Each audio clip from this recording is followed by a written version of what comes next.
things first, it's the DU General, Money P. I'ma put you up on the schedule, 6 to 9, 8 weekdays, not to unsettle you. Let's go. We got a lot to talk about, so much to pedal through. Unapologetically progressive. Tune to KBLA 1580 to get the mess. We're your ancestors' favorite radio station. First black on talk radio, left side of the nation. Me and Dominique DiPrima go way back.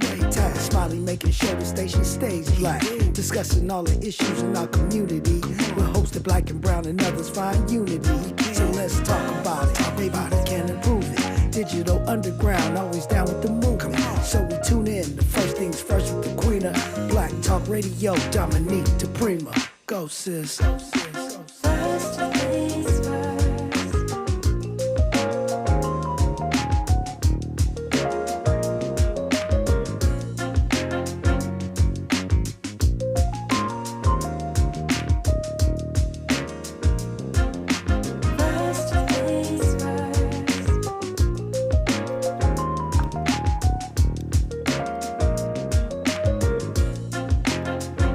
KBLA Talk 1580. Good morning and God bless. I'm Dominique DiPrima. This show right here is called First Things First, and my first thing every day, getting down on my knees and praying, giving thanks to the Lord, giving thanks to the people, giving thanks to the elders and the ancestors, and getting it going. We always have a lot to talk about. Today is no exception. In the first hour, we typically look local, what's going on in California, on the left coast, what is happening in our neighborhoods, communities, etc. Hour 2, we go national, international, beyond. We do what I call freestyle phones, which means, well, you can call in about whatever you want. Change the subject, even if we have a subject. Do some fellowship, do some fighting. All that is good, as long as we disagree without disrespect. Hour 3, we do a deep dive with a person of interest or a hot topic. And today we will be welcoming author, poet, and activist Kevin Powell. He has a lot to say about a lot of things. You're welcome into the conversation, whether there's a guest in the chair, on the phone, or no guest at all, just me, you, and the microphone. You're always invited in. The number is 800-920-1580, 800-920-1580.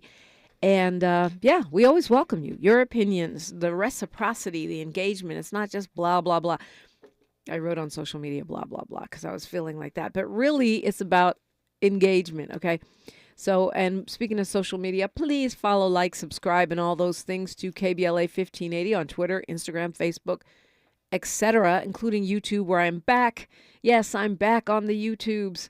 KBLA 1580. You can find me. What's up, chat room? You can talk to each other. I'm really excited, though, to start off our morning with such a distinguished guest and such an important conversation that we have been focusing on specifically on this show, because if we don't do it, who will? And if we don't talk about it and normalize it and work out how to get from point A to point B, it ain't going to happen. And of course, that conversation is reparations. Happy to welcome into the studio. She's an entertainment and IP attorney, a reparatory justice scholar, and chairperson of the California Reparations Task Force, attorney Camila V. Moore. Good morning. Good morning. Oh, you must be a morning person. You walked in here with a smile on your face and everything. I tried to. Thanks for having me, Dominique. Yeah, thank you for coming in. It's a pleasure to see you live and in person. It's funny because, I'm reading the bio, and of course I know your work with the California Reparations Task Force. We talk about it all the time. But it seems like from entertainment attorney to reparations scholar, it's not a typical path, let me say. Like, how did you get drawn into the conversation and the urgency of reparations for Black Americans? Yeah, that's a great question. Well, I grew up in Leimert Park, so Yeah, credit, Leimert Park Sundays, drum circles, like just always immersed in African American history and culture. I also credit my mother as well, just instilling a sense of pride and history in us. So I already knew about like 40 Acres and a Mule, even from like a child. Like even when I went to the library, like I would read slave narratives, like as a child. Wow. So it's always stuck with me. But I guess more recently, I went to Columbia Law School, and I decided to kind of bifurcate my interests or studies between like intellectual property and entertainment and like civil and human rights. Because I just, I have multiple interests. So, I just said like, my passion is reparations, but, I'll make my money doing the entertainment stuff. And now I feel like there's going to be more and more crossover between those areas, because when we talk about, what we're allowed to teach in schools and what we're going to even be allowed to produce in entertainment, I look at, the whole controversy around the Cleopatra story and Jada Pinkett being attacked by the Egyptian government for portraying Cleopatra as a black woman. I think that combination of civil rights and entertainment may not be so odd after all. That's true. And we're seeing more like, Ava DuVernay and Will Smith Emancipation. And there's a lot of like movies coming out soon too, like Color Purple, that, have that intersection for sure. Well, I'm glad that you're here. Tell me a little bit about, from your perspective, the process and the end result of the California Reparations Task Force. Most of us know by now it's the first statewide task force in the nation. A lot of eyes, a lot of pressure, a lot of competing interests. How do you see the process? So I described the process. It was a 2-year process,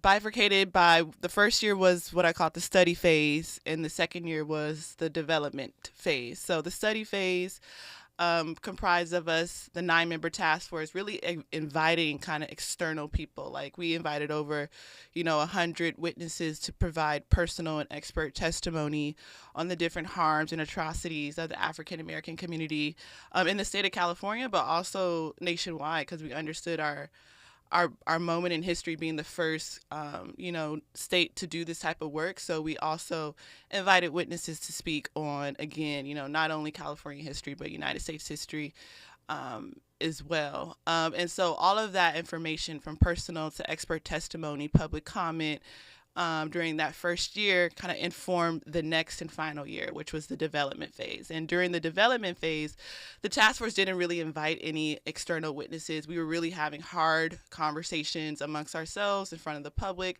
about what the final recommendations would be based on everything that we learned during the study phase. So that's when the sausage making was essentially happening. And the process was over officially, formally, June 28th, 2023, when we submitted our 1,000-page final report to the California State Legislature. Just to conclude, that the task force is considered, or was considered, a legislative advisory body. So our formal role was to advise the legislature on the types of reparation proposals that they then should turn into legislation, and then Newsom should sign into law. Right. Do you think that, tell me about the efforts to extend the task force. There were a couple of them, and as far as I know, they both failed. Well, the first one definitely failed because Governor Newsom vetoed it. I think it was introduced by one of the task force members who's also elected official. And then the second effort to extend the life of the task force was by another member of the task force who's also elected official. It didn't fail. He just, I guess, gutted the language to extend the task force and instead inserted the language of one of our final recommendations from the task force, which would be to create a new state agency called the Freedmen Affairs Agency that would provide reparatory justice services, eventually cash payments to descendants of slaves. So I think the intention when State Senator Stephen Bradford introduced legislation to extend the life of the task force after Reggie Jones Sawyer, the intention was for us to stay on another year to socialize the final recommendations. But I think we all pretty much realized that wasn't really necessary. We did the work that we needed to do in the time that we were given, and now it's up to the state legislature to act. Right. When we come forward, so much there to really dig down into. But first thing we'll take a look at is, what those recommendations are. It sounds like you feel pretty good about what you guys did. I certainly, from what I have read and observed, I haven't gotten through the 1,000 pages. it seems like it's pretty thorough. So, how do you feel about it? What are we missing, and where do we go from here? Those are the key points for those of us who are proponents of reparations. And also what all this conversation and polling about whether or not people like the idea, what does that really mean? All that's straight ahead with attorney Camila V. Moore. She, of course, is the chairperson of the California Reparations Task Force, and you're listening to KBLA Talk 1580. First things first with Dominique DiPrima when we come forward. Girl, I have a secret. When I get stressed out, I get sweaty. That's why I use Secret Clinical Antiperspirant. It's like my own secret weapon. For 72 hours, I get Secret's strongest protection against sweat caused by stress, heat, and activity, because you know how crazy life can get. Plus, it's made with advanced odor fighters that don't just cover up smelliness. They help prevent it from happening in the first place. Believe me, if I weren't wearing Secret, I'd be a hot, smelly mess. Thankfully, Secret works. Discover, this is Danny. Hi, it's Jen Coolidge. I just want to thank you for making me feel so special. I earned cash back on debit for my dinner party groceries. That's great. But with Discover Cashback Debit, we give everyone cash back on everyday purchases. Anything else I can help you with? Are you hungry? 'Cause everyone left after the asparagus sorbet. Introducing Discover Cashback Debit, a checking account with cash back. It pays to Discover. Eligibility and terms at discover.com/cashbackdebit. Discover Bank, member FDIC. We've got a lot to talk about. Are you interested in catching up on all the latest entertainment news, trending topics, and exciting interviews? I got you. Tune in to The Raw Report with Robin Ayers, Monday through Friday, 6 to 7 p.m. I'm your host, Robin Ayers. Join me every weekday with some of the best entertainment contributors in the business as we break down what's going on, who's got next, and what not to miss. Only on The Raw Report with Robin Ayers. Unapologetically progressive. KBLA Talk 1580. We've got your black.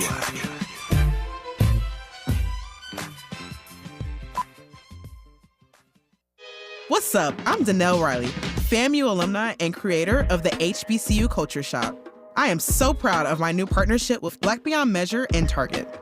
They help me elevate community pride with my HBCU designs and continue to support Black creators and entrepreneurs with Target HBCU challenges, scholarship programs, and campus collaborations. Let's come together this homecoming season and beyond. Shop my brand and discover other Black-owned products at target.com/blackbeyondmeasure. For all of us, this generation and the next, there is simply no place in our lives for litter. And yet, it's everywhere we look. And unfortunately, it does belong to all of us. So, let's come together and create a litter-free, clean California, once and for all. Remember to properly dispose of your trash and recycling. Secure truckloads with tarps to keep debris from flying out. Clean out your car when you're at a gas station. Take pride in your community by organizing a cleanup event. Or join a cleanup event near you. Zero litter is the goal. Join us at cleanca.com. That's cleanca.com. Let's do it together. Brought to you by Caltrans. cleanca.com.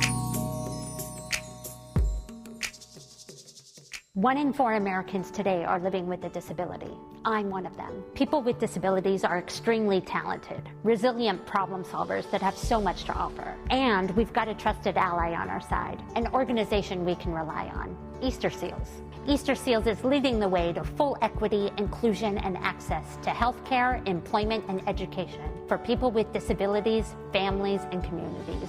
That's my Easter Seals. Make it yours. Learn more and get involved at easterseals.com. Turning my pain into purpose is pretty much what I have done to start this foundation. In August 2020, after the death of George Floyd, Bridget Floyd and other family members established the George Floyd Memorial Foundation in support of the Black community. It's going to take more than just us as a foundation. It's going to take the community, the world, to make a change. Fight for racial justice for the Black community. Learn how at lovehasnolabels.com. Brought to you by Love Has No Labels and the Ad Council. Hello? Man, where are you? I thought you were coming. I can't. I'm in bed with the flu. The flu? Whoa. Grandma's about to crowd surf. Man, I'll call you back. Don't get stuck at home with the flu. A flu shot is safe, effective, and you can get it at the same time as your COVID-19 vaccine. A flu shot is the best way to prevent the flu and its potentially serious complications. Don't get flu FOMO. Learn more at getmyflushot.org. Brought to you by the AMA, CDC, and the Ad Council. Your ancestors' favorite radio station, and your favorite morning show host. Let's get back to Dominique DiPrima right now. Right now, talking with Attorney Camilla V. Moore. If you have a question or you want to get in on the conversation, you are always welcome. 800-920-1580, 800-920-1580. So, Attorney Moore, it sounds like you feel pretty satisfied with the work that you guys have done. Like you, the 1,000-page report, the process of studying leading up to that report, Yes. you felt good about. Yeah, absolutely. It was an arduous process, all played out in the public, as folks know. But even still, we came up with over 100 recommendations, all comporting with international human rights law standards for what reparations should look like. So, yeah, I'm incredibly proud of the work of the 9-member task force. Yes. And when it comes to like the recommendations of the task force, what are people missing? Right. So what people may not know are some of the recommendations. So some of the recommendations include, let me take a step back. So reparations under international law has 5 forms. Compensation, which most Americans, when they think about reparations, that's what they think about, cash money, and that's one element. And we did recommend cash payments. We recommended cash payments for descendants of slaves for specific atrocities that the economists and public policy experts that we commissioned identified for 5 areas where, again, there is evidence to show the state was culpable in perpetuating these atrocities. So there's cash payments based on unjust property takings due to disproportionate use of eminent domain. We are recommending cash payments for mass incarceration over policing. We're recommending cash payments for health harms for the fact that Black Americans have a 7-year life expectancy gap between white Californians. We're recommending cash payments for housing discrimination due to evidence of the state of California facilitating redlining and racially restrictive covenants. And then lastly, we're recommending cash payments for, the devaluation of Black businesses. Our economists revealed that there should be 55,000 more Black businesses here in this state. And they found that there's this unique anti-Blackness when it comes to Black folks wanting to form businesses in this state that doesn't really exist outside of California. There's more Black business owners in the South, the East, and the North. It's California that really is unique in terms of the discrimination to Black businesses. And so those are the 5 areas where we're recommending cash payments, but the rest of the, over 99 recommendations are non-cash payments related. Rehabilitation is another form of reparations under international law. So we recommended the creation of Black wellness centers. That's a recommendation that came from member Cheryl Grills, who, is a renowned psychologist. And so that's one of the recommendations. Some of the other recommendations include, grants to obtain housing for descendants of slaves in formerly redlined neighborhoods. There's so many recommendations that I can go on and on and on. But again, they all comport with international human rights law standards. So they're either related to compensation, restitution, rehabilitation, satisfaction, which is more symbolic. So we recommended a formal apology on behalf of the state of California for its role in slavery, for its role in implementing a fugitive slave law, for its role in, for instance, not ratifying the 14th and 15th Amendment until the late 1950s, things like that. And then lastly, the 5th form of reparations is guarantees of non-repetition. So that gets at more structural and institutional policy change. And so to conclude, that's where this new tentatively titled California American Freedmen Affairs Agency comes in. We recommended the state create an entirely new agency committed to provide direct ongoing reparatory justice services to descendants of slaves while also providing oversight to existing state agencies to ensure, Black Americans' rights, privileges, immunities are not being abridged in any way. And to conclude, excitingly, State Senator Stephen Bradford actually introduced SB 490 about a month ago. That's the first recommendation of the 100 recommendations that have been officially introduced as legislation, and that would create that Freedmen Affairs Agency. So reparations is getting real.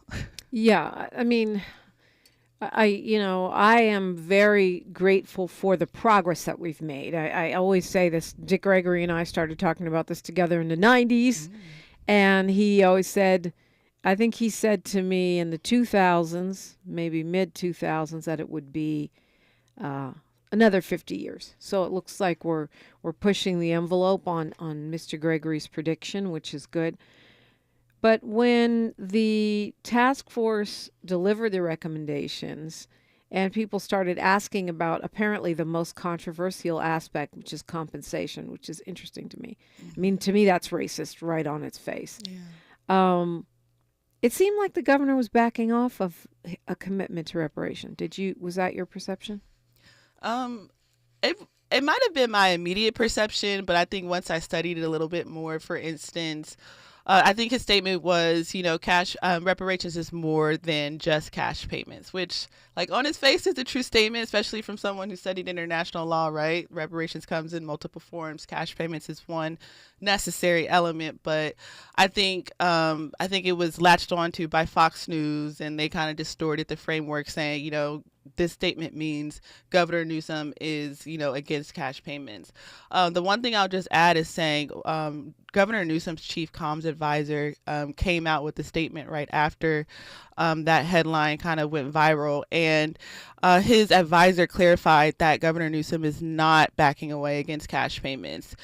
He quoted Governor Newsom as saying, or he's not ruling out anything at this point. He's looking forward to, studying the recommendations and all of that jazz. So from his advisor, Newsom is saying he's not ruling anything out. He's not backing away from cash payments. And so that's what I am honoring at this point. Yeah, makes sense. I mean, I was also probably one of the rare times in agreement with Fox News, not in agreement with their analysis of it, but with their agreement of talking about it, because to me, as I see our governor, clearly moving towards a presidential run, that concerns me when it comes to not just cash payments, but following through on any form of reparations. Where are we with Senator Bradford's bill about the Freedmen Bureau?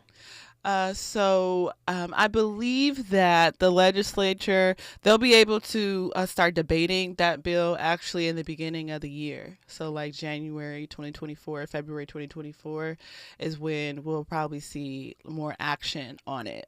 He was just able to introduce new legislation so early, again, because he was able to gut and amend his bill that originally would have extended the life of the task force. He was just able to kind of gut that, since that wasn't really needed, and put in that legislation to create the Freedmen Affairs Agency. And I believe his idea of doing it so early was just to keep the momentum going and keep reparations in the national and the state conversation, to make sure people understand that we're really serious about this. Yeah. And what will that Freedmen's Bureau actually do? Yeah, so I was, part of the committee essentially who wrote that recommendation, and we invited administrative law experts from like UCLA Law, John Mitchell. We invited several different other people to kind of inform this final recommendation to create the state agency. But essentially, the agency would have several different, what we're calling direct reparatory justice services branches. Well, first and foremost, it'll have like an eligibility genealogy office. The genealogy office would be comprised of board-certified genealogists to assist people in processing their claims for eligibility for the services that the Bureau would offer.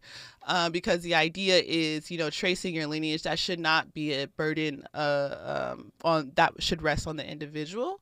The state in recognition of the harm, right, should be alleviating that burden. So that genealogy office would, again, be comprised of folks and experts to assist folks with that.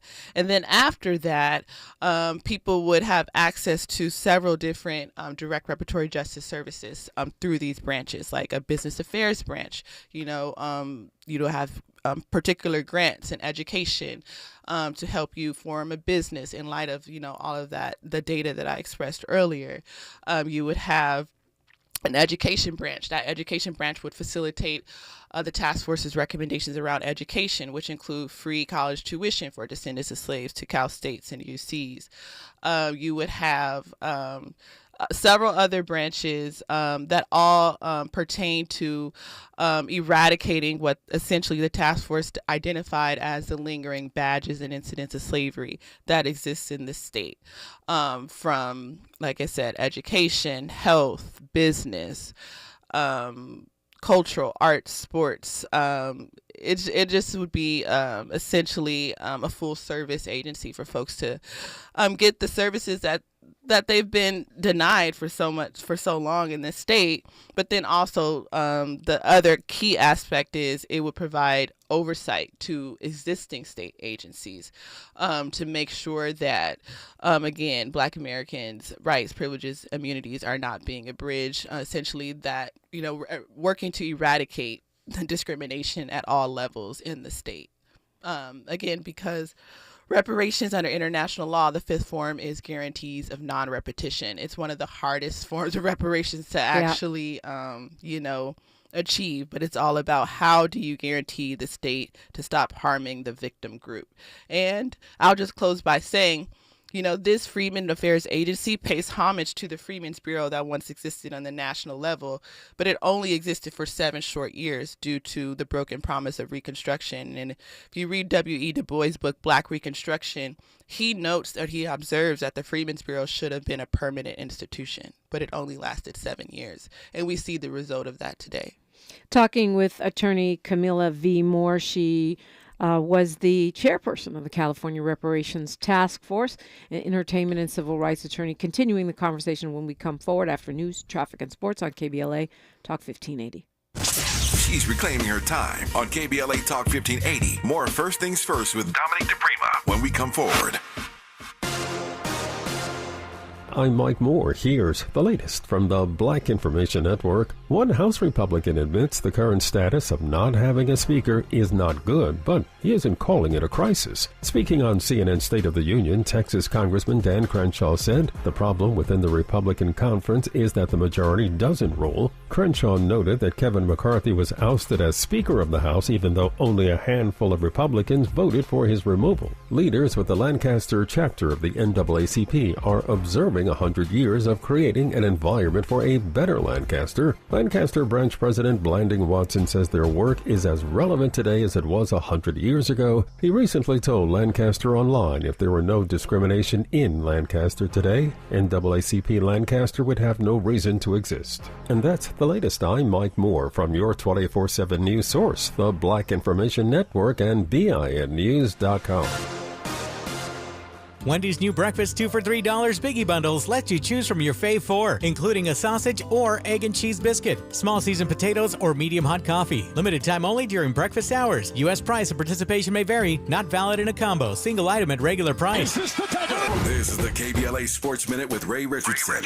I'm a bad man. The Rams ran over the Arizona Cardinals. Running back Kyron Williams had 158 yards rushing. 154 of those came in the second half. Williams had one of the Rams 2 touchdowns. The Rams are 3-3.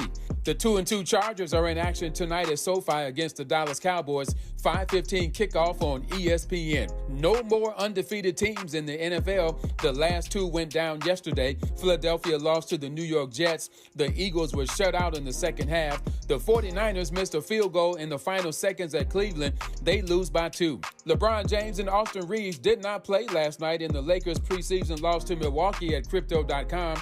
First game together for Milwaukee stars Giannis Antetokounmpo and Damian Lillard. They played the first half and combined for 31 points. No debates, no speculation, just the info you need. That's your KBLA Sports Minute. I'm Ray Richardson on KBLA Talk 1580. a sense of peace, a place to kick back and put down roots, a lasting legacy. However you define home, at City National, we're committed to helping you get there with our City National Ladder Up Home Loan Program. Find the full benefits at cnb.com/ladderuphome. City National Bank, here for our clients and communities. Ladder Up program is available only in select areas. Terms and conditions apply. Not all applicants will qualify. City National Bank is an equal housing lender. Member FDIC. NMLS ID 536994. I walk for my mom, who survived a heart attack.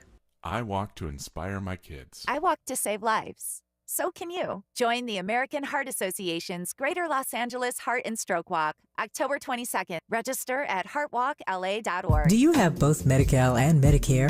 The new LA Care health plan called LA Care Medicare Plus, HMO DSNP, can help you get the most out of your health plan for $0 premium. LA Care is here to provide Angelenos with access to quality health care at an affordable cost. For $0 premium, you can get full benefits from vision coverage and in-home support services to prescription drug coverage, plus more. Call 855-688-1479. 855-688-1479.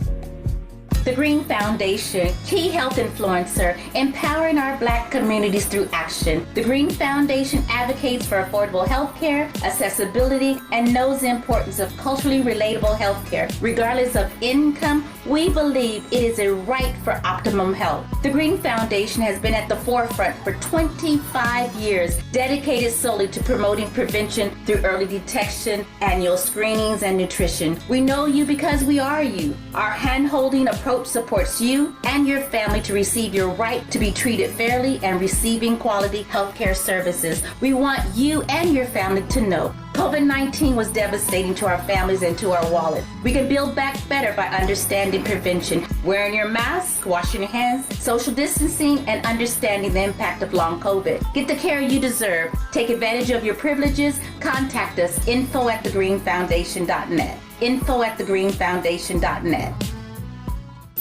Thanks for waking up with Dominique DiPrima on KBLA Talk 1580. If we missed something, that's why you're here. 800-920-1580. Call me now, 800-920-1580. Talking in studio with attorney Camilla V. Moore.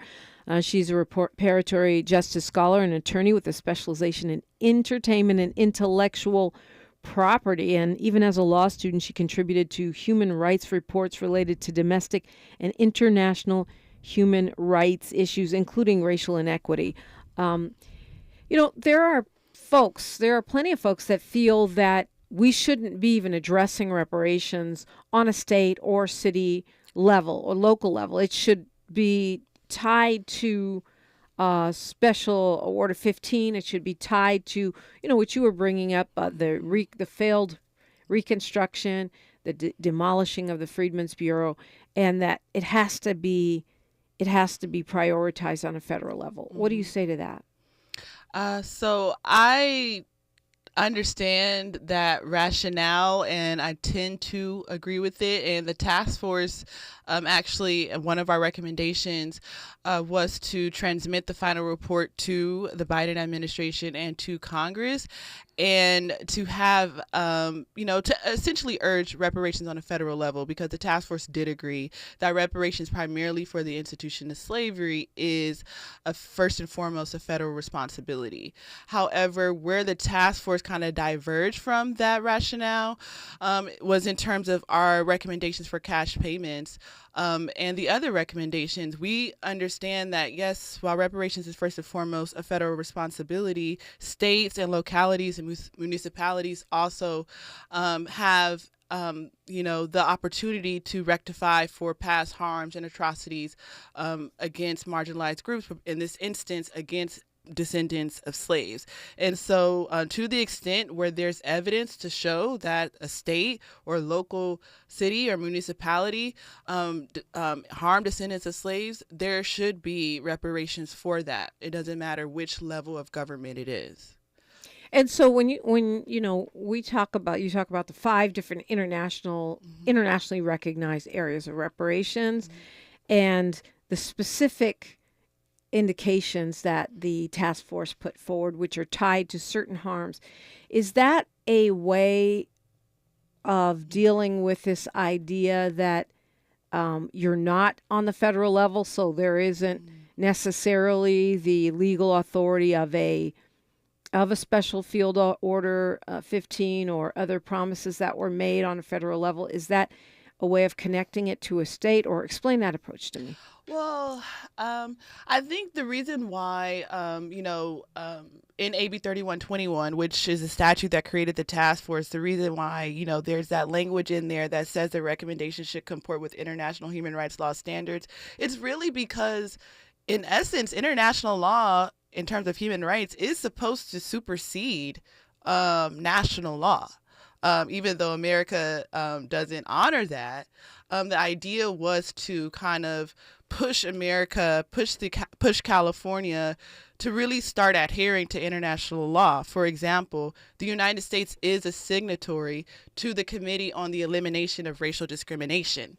So that is, an international declaration that many countries have signed on to, committing themselves to eliminate racial discrimination in their countries. Despite United States being a signatory to CERD, we've seen, how they continue to violate the rights of Black Americans, African Americans. And so again, just the idea of making sure our recommendations comport with international human rights law standards was essentially not necessarily symbolic, really, but it was really to just kind of keep international law in conversation, keep it relevant to the American public and to the conversation on reparations as well. We've got Lamont calling us from the state of Maryland. Good morning. Good morning, Ms. DiPrima. Good morning to the chairwoman of California. Always good to talk to her. Proud of her. I wanted to say that, first of all. Second, I wanted to ask the chairwoman two questions. The first question is, does she anticipate the bill going to the California legislature? And secondly, I know she was talking about a book a while ago. I wonder what kind of progress she's making on that. So good to talk to you, chairwoman, always. All right, appreciate the call, Lamont.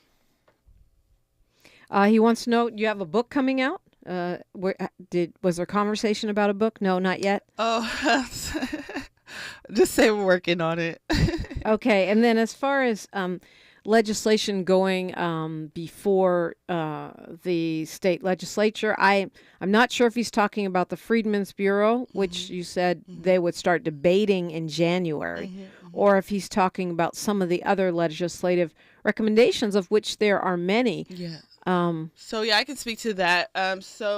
Legislators, they can start introducing legislation as early as December 2023, but most likely they'll start introducing legislation January and February of 2024. And so at the last Reparations Task Force hearing, the task force handed off the final report to the California Legislative Black Caucus, who all made remarks at the last hearing, handing over the baton to them. And they're going to take up the mantle to, introduce essentially a reparations bill package in this next year, lifting several of the final recommendations from the task force and introducing them essentially into a reparations bill package. And, I'm hearing that this is going to be a multi-year process. We have over 100 recommendations, so realistically, they're not all going to be able to be introduced in this legislative session, but it's very cool to see that legislators are serious about this and intend to take a critical mass of recommendations and turn them into legislation early 2024. For those of us who, are giving the elected officials, we'll leave out Bradford and Jones Sawyer since they were actually on the task force, but maybe giving them the side eye because they've had hundreds of years and they haven't done this. At least a couple hundred, right? How do we, the public, the change makers, play an active role in making sure they don't just take this, 1,000-page report and use it as a paperweight? Yeah, that's a great question. And folks can, get involved by staying engaged, by joining community organizations, I often highlight one of the task force's anchor organizations that has done really great work and continues to do great work in keeping the conversation going, and that's CJEC, Coalition for a Just and Equitable California. And I credit Chris Lodson, who's one of the lead organizers for the project, for educating folks about legislative math, 41-21-1.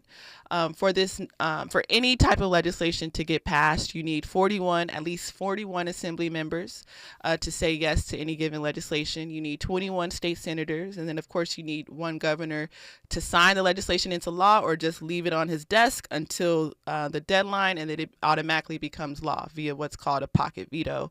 And so essentially what people need to know at this point is all we need for any given reparations legislation to pass is that math, 41-21-1. And what people can do at this point is know who your state legislators are at the very least. And you can even start to get engaged with them by emailing them, calling them, and saying you support the work of the task force and you're looking forward to the legislators supporting the reparations legislation based on the final report. But yeah, again, stay involved with organizations like CJEC. You can even go to californiareparations.info, subscribe to a mailing list there for updates as well. You said that, we're talking about the critical mass that you need in the legislature to pass anything. Mm-hmm. And I think it's pretty clear that a lot of our lawmakers are swayed by public opinion because they need votes and they need dollars from us. There's a lot of reporting coming out now, polling coming out, showing that Californians are against cash reparations and are not entirely convinced that we should get any kind of reparation, even though the majority said that it's clear that Black people have been impacted by the enslavement of our forefathers and mothers. Mm-hmm. Yes. How important is that? To me, it's BS, because if you owe me money, you owe me money, whether it's popular or not. Mm-hmm. But I feel like when it comes to lawmakers, that could be a hurdle. How do you see it? Yeah, so that poll that came out from, I think it was Berkeley Intergovernmental Studies, they commissioned a poll of 6,030 California voters, divided by, moderates, conservatives, liberals, I think of kind of equal weight. I think there was a little bit more moderates and Republicans mixed in there.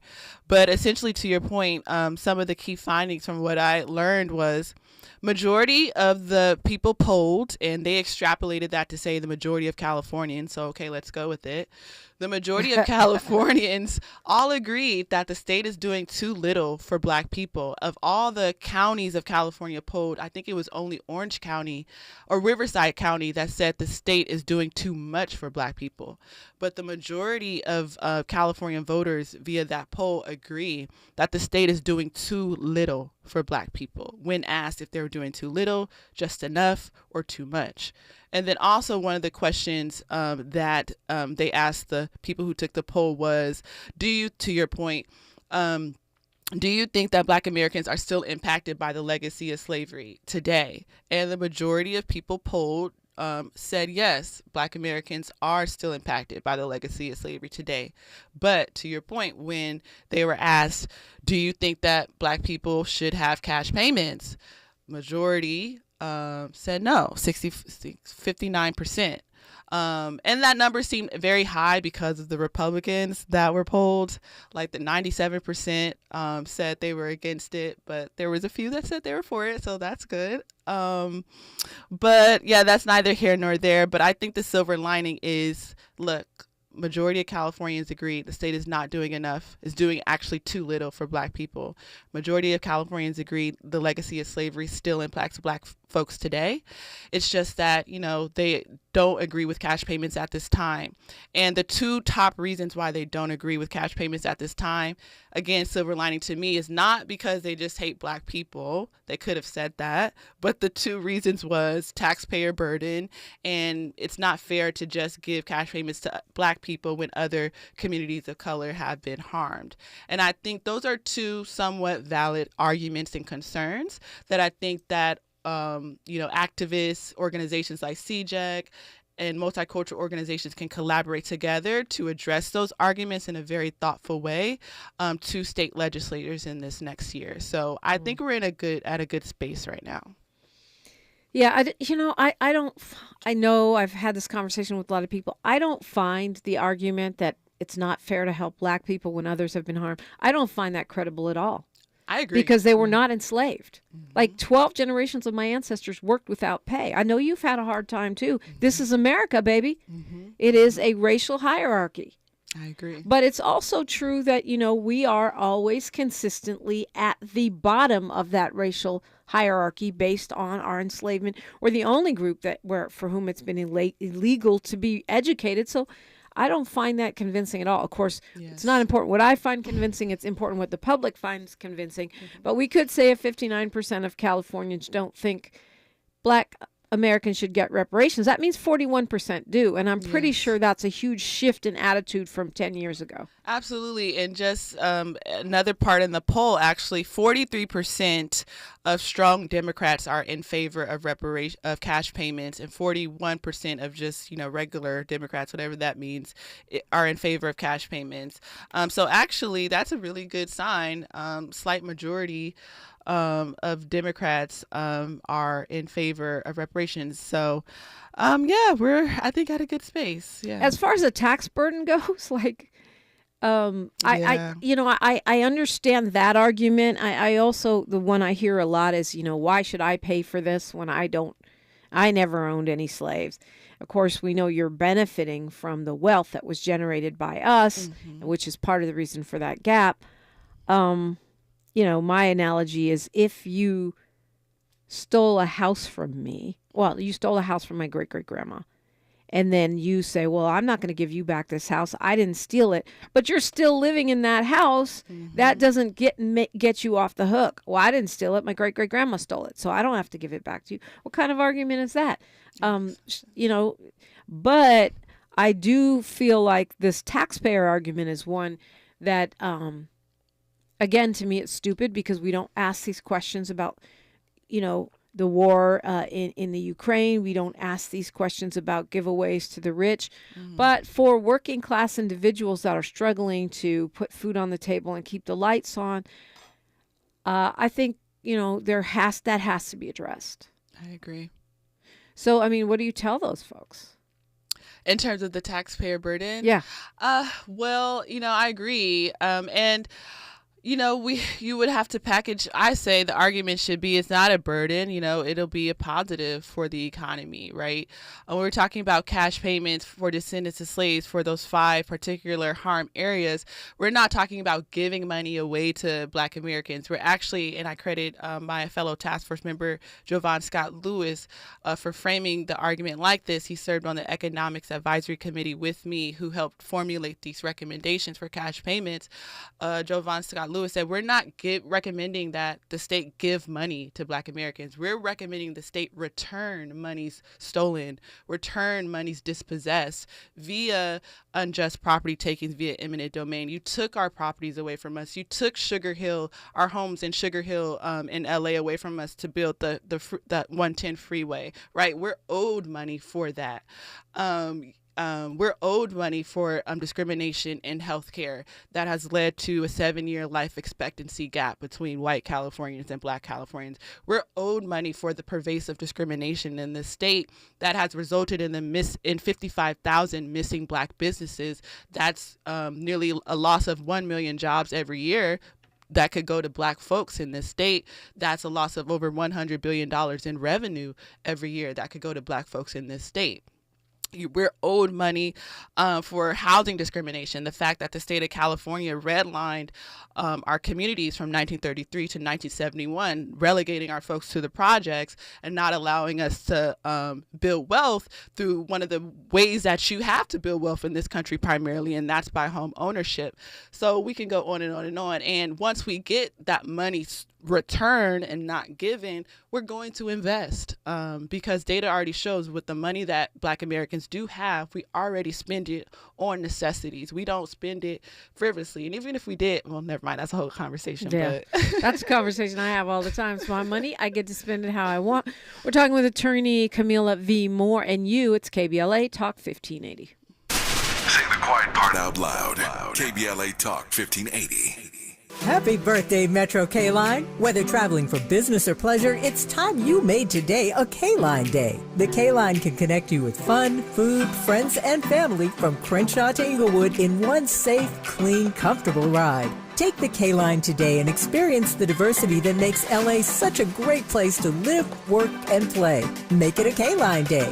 Go Metro. Visit metro.net/K-Line. Only 1 in 5 people with autism are employed, despite many having the skill set and desire to work. Maybe it's because employers don't know what kind of jobs they can do. Like, what about a programmer? That's a job for someone with autism. How about a healthcare worker? Yep. That is too. People with autism can do a lot of different jobs, but often get overlooked due to outdated stigmas. Introducing WIN by Autism Speaks. We help businesses lead the way in inclusive hiring. What about a ranch hand? To learn more, go to autismspeaks.org/win.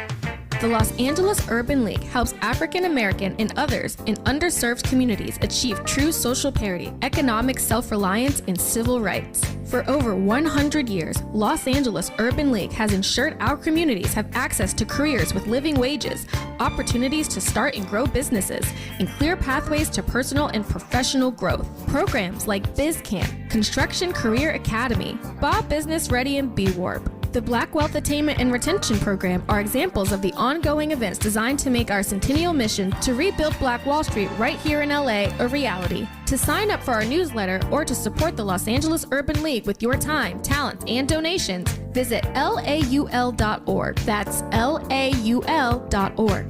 The Los Angeles Urban League is a proud sponsor of Urban Family Focus Saturdays at 7 a.m. on KBLA Talk 1580. As veterans, we're no strangers to helping others. That's what we were taught, service before self. But we do have one question for the veterans listening. When was the last time you reached out for help? If you or someone you know needs resources, whether it's for stress, finances, employment, or mental health, don't wait. Reach out. Find more information at va.gov/reach. That's va.gov/reach. Brought to you by the United States Department of Veterans Affairs and the Ad Council. August 24th, 2023, Joan created for eBay, ad ID EBPA0266000, spot title Minivans, Sedans, 30 seconds, radio full mix. eBay Motors is here for the ride. So minivans, sedans, JDMs, roll out. Go ahead, feel your engine. Admire that perfectly installed exhaust. Your vehicle's moving along this freeway like it was made from fresh installs and a whole lot of love. And with eBay Motors, you get over 122 million parts to keep it running. And with eBay Guaranteed Fit, they'll be the perfect fit every time. Plus, at these prices, well, we're burning rubber, not cash. Keep your ride or die alive at ebaymotors.com. Eligible items only. Exclusions apply.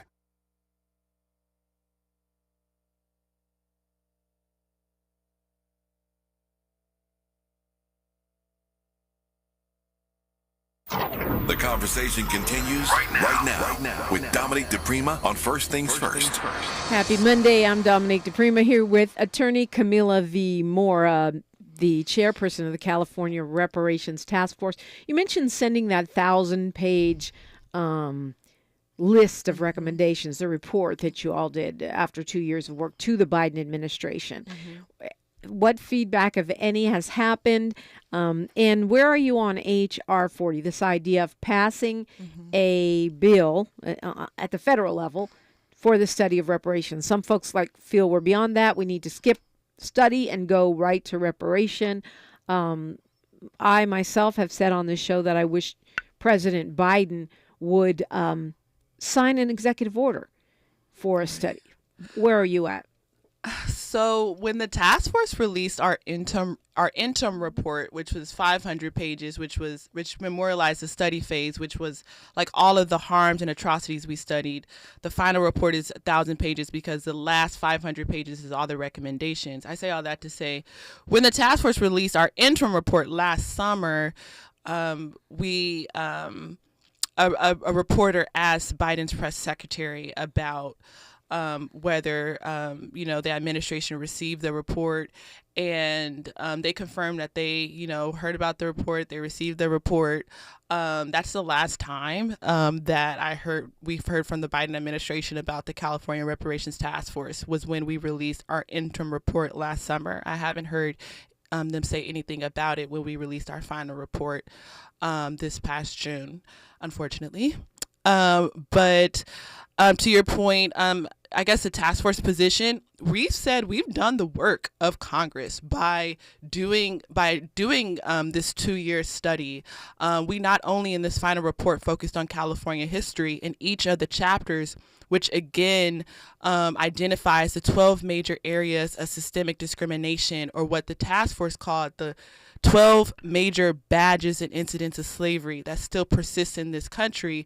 Congress has the role and the responsibility to abolish all badges and incidents of slavery. The only problem is Congress has not acknowledged the badges and incidents of slavery exist. They haven't done the work to define them. And so if they haven't done the work to acknowledge or define that they exist, how can they work to eradicate it? And so that's where the California Reparations Task Force came in as an intervention. We've done the work that Congress should have been doing to not only acknowledge that these badges and incidents exist, but to define what they are, and then propose recommendations and policies to eradicate them.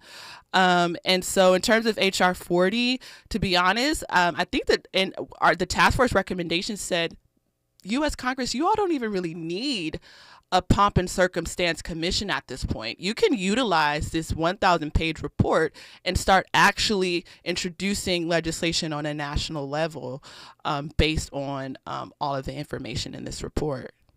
Just got a minute left here. Time flies when you're on the radio. What do you think it's important for us to know right now, Camila V. Moore? I would just say stay engaged, at least know who your legislators are, and just get ready for this upcoming year. This upcoming year is an election year, so just get ready to hold your legislators accountable to make sure reparations becomes a reality. Yeah, are you optimistic that it will? Absolutely, yes. Interesting. Yeah, I am too. The question is, how long does it take? And I think that is something that may be, to a large extent, in our hands, KBLA delegation, in our hands. We have to move this forward. Lawmakers alone will not do it. Attorney Camila V. Moore, thank you so much for being with us this morning. Thank you so much, Dominique. It was an honor and so fantastic. It's a great time to call me, 800-920-1580. We've got our Mindful Monday coming up as well. All that straight ahead, only right here, KBLA Talk 1580. KBLA 1580 Santa Monica. I'm Mike Moore here. He isn't calling it a crisis. Speaking on CNN State of the Union, Texas